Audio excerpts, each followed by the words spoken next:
Welcome students, my YouTube channel Sunita Shrivastava Gyanshala. और बच्चों आज हम शुरू करते हैं इंग्लिश ग्रामर की क्लास में। देखिए बच्चों, पार्ट्स ऑफ द सेंटेंस, एक सेंटेंस के एक वाक्य के कितने भाग होते हैं। तो यहाँ पर हम बच्चों पढ़ेंगे कि सेंटेंस जो होता है, सेंटेंस इसके दो मेन रूप से भाग होते हैं। पहला भाग सब्जेक्ट और दूसरा प्रेडिकेट। सब्जेक्ट और प्रेडिकेट दो भाग इसके होते हैं बच्चों। सब जैसे कि हम एक सेंटेंस में यहां पर देख लेते हैं कि Mohan is going to the market. अब यहां पर हम जो देख रहे हैं बच्चों कि जो मोहन यानी मोहन बाजार जा रहा है। कौन बाजार जा रहा है? मोहन बाजार जा रहा है। तो ये मोहन जो है वो क्या हो गया? वो हो गया सब्जेक्ट। किसके बारे में बात की जा रही है? या यूँ समझ लीजिए कि जो सब्जेक्ट होता है जिसमें कौन किसके बारे में जो बात हम करते हैं वो हमारा हो जाता है सब्जेक्ट। यानी मोहन क्या है? सब्जेक्ट है, करता है। दूसरी बात, उसके बाद का जो ये पूरा सेंटेंस है यानी उसके विषय में क्या कहा जा रहा है। जैसे मोहन है, मोहन के विषय में क्या कहा जा रहा है? ये कहा जा रहा है कि मोहन मार्केट जा रहा है। तो मोहन के विषय में क्या बात कही गई है? वो जो बात होती है वो आपकी क्या होती है?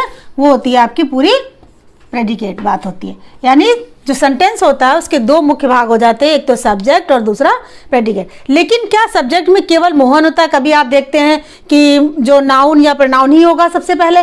तो क्या इसके बाद या कोई और बात लिखी होती है जो इज यानी वर्ब से शुरू नहीं होती है, उससे पहले या उसके पहले कुछ और लिखा होता है, यानी सब्जेक्ट के पहले कोई और वर्ड लिखा होता है। तो आइए बच्चों देखते हैं कि सब्जेक्ट के भी कितने पार्ट होते हैं, वो हम आगे यहाँ पर समझते हैं। सबसे पहले नंबर 1 पे only main word. Main word इसमें नाउन या प्रोनाउन होगा। नंबर 2 पे determiner plus main word. Main word और ये मेन वर्ड वही होगा नाउन या प्रोनाउन। तीसरे नंबर पर डिटरमाइनर प्लस यहां पर हो जाएगा qualifier plus main word. Main word में वही हमारे नाउन और प्रोनाउन हो जाएंगे। चौथे नंबर पर डिटरमाइनर प्लस क्वालिफायर प्लस यहां पर आपका आ जाएगा, पहले मेन वर्ड आएगा प्लस मेन वर्ड और इसके बाद आपका आ जाएगा एडजेक्टिव फ्रेज। एडजेक्टिव फ्रेज और प्लस फिर उसके बाद वही नाउन या प्रोनाउन। उसके बाद देखिए ओनली इंफिनेटिव। फिर 6 नंबर पर ओनली जिरन।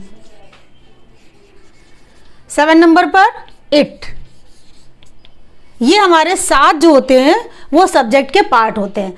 यानी ओनली मेन वर्ड होगा, ये डिटरमाइनर क्वालिफायर मेन वर्ड होगा, ये डिटरमाइनर क्वालिफायर और मेन वर्ड होगा, डिटरमाइनर क्वालिफायर मेन वर्ड और एडजेक्टिव फ्रेज या ओनली इन्फिनेटिव या ओनली जिरंट और इट। तो इन सब के बारे में हम पढ़ेंगे कि कौन कौन से ये होते हैं। मेन वर्ड का मतलब है नाउन या प्रोनाउन। तो बच्चों आज हम लोग जो है डिस्कस करेंगे only main word, determiner main word, determiner qualifier और उसके बाद determiner plus qualifier plus main word plus adjective. इनके बारे में आज हम लोग यहाँ पर अच्छे से डिस्कस कर लेंगे। चलिए सबसे पहला हम देखते हैं बच्चों, बहुत ही आसान है और बहुत अच्छे से आपको ये समझ में भी आ जाएगा। बस आपको थोड़ा ध्यान देके इसको समझना है, जो आपके आगे तक बहुत काम आने वाला है। तो यहाँ पर सबसे पहला हमारा था ओनली मेन वर्ड। सबसे पहला कौन सा? Only main word. Main word मतलब नाउन या प्रोनाउन। तो यहां पर हम ले सकते हैं राजू गोज टू मार्केट। यहाँ पर देखिए एक मेन वर्ड है सब्जेक्ट का राजू, और बाकी जहाँ से वर्ब शुरू होता है वहाँ से प्रेडिकेट हो जाता है। तो इस चीज़ को तो हमें देखना ही नहीं है, हमें यहाँ पर देखना है कि ओनली वे मेन वर्ड है, क्या है, राजू है। ये हमारा क्या हो गया, ये हमारा हो गया सब्जेक्ट। अब दूसरा सेंटेंस, दूसरा हमारा था, एक तो क्वालिफायर ओनली मेन वर्ड वाला था, अब यहाँ पर हमारा दूसरा है डिटरमाइनर प्लस मेन वर्ड। दूसरा हमारा कौन सा है, डिटरमाइनर तथा मेन वर्ड। अब यहाँ पर हम सेंटेंस देख लेते हैं, कौन सा क्या सेंटेंस है यहाँ पर, क्या होगा, द बॉय जंप्स। अब यहाँ पर देखिए, अगर हम देखें तो नाउन या प्रनाउन, यहाँ पर ये बॉय आता है, नाउन है, लेकिन नाउन से पहले दा लगा है। नाउन से पहले क्या लगा हुआ है, दा लगा, जम्प्स तो हमारा वर्ब हो गया, तो इससे तो हमें कोई मतलब भी नहीं है। अब यहाँ पर देखते हैं, बॉय है मेन वर्ड हो गया, लेकिन उसके पहले लगा हुआ दी, यानी कि मतलब ये क्या हुआ, ये डिटरमाइनर है। डिटरमाइनर निश्चित चीज़ों को प्रकट करने के लिए होता है, बोध कराता है। तो ये डिटरमाइनर जो है, ये हमारा जो है दी है, ये क्या है, पहले लगा हुआ है नाउन या प्रोनाउन से। तो इस प्रकार से यहाँ पर हम देखते हैं कि डिटरमाइनर प्लस मेन वर्ड ये हमारा आ रहा है। तीसरे नंबर पर हम देखते हैं बच्चों, determiner plus qualifier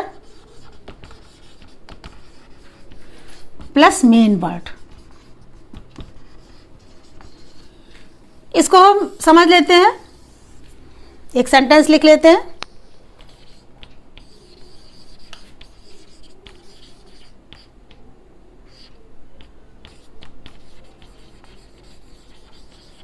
a clever fox jumped, ये जम्प्ड वर्ब हो गया, फॉक्स तक हमें चलना है और देखना है कि कौन कौन से वर्ड लगे हुए। तो सबसे पहले ए हो गया, डिटरमाइनर है, ठीक है।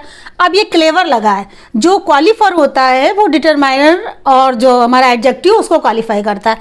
तो ये ए हो गया, क्या हो गया, डिटरमाइनर, और ये क्लेवर जो हो गया, ये वर्ड क्या है, ये हमारा एडजेक्टिव जो यूज हुआ है, और ये फॉक्स क्या है, ये हमारा मेन वर्ड है। तो यहाँ पर determiner plus qualifier plus main word का इस्तेमाल हुआ है। तो ये तीन प्रकार के। आइए अब देखते हैं चौथा हमारा कौन सा है।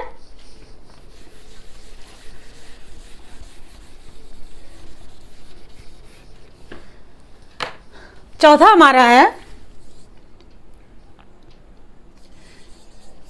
Determiner plus qualifier plus main word plus adjective phrase.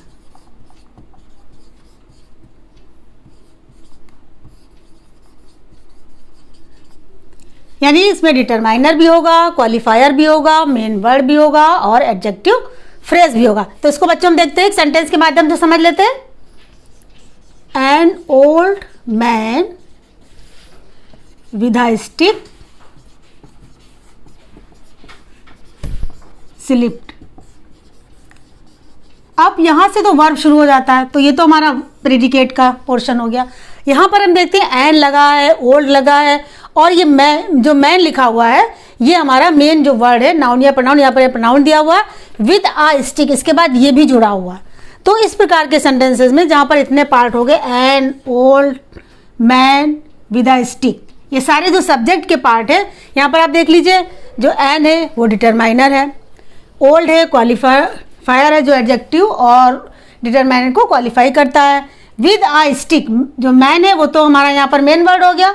अब यहाँ पर क्या विद आ स्टिक भी लगा हुआ है, तो ये क्या है, ये हमारा एडजेक्टिव फ्रेज है। ये हमारा क्या हो गया, डिटरमाइनर हो गया, ये हमारा क्वालिफायर हो गया, और ये हमारा मेन वर्ड हो गया, यानी नाउन या प्रोनाउन यहाँ पर हो सकता है। तो इस प्रकार से इतने पार्ट हो गए सब्जेक्ट के।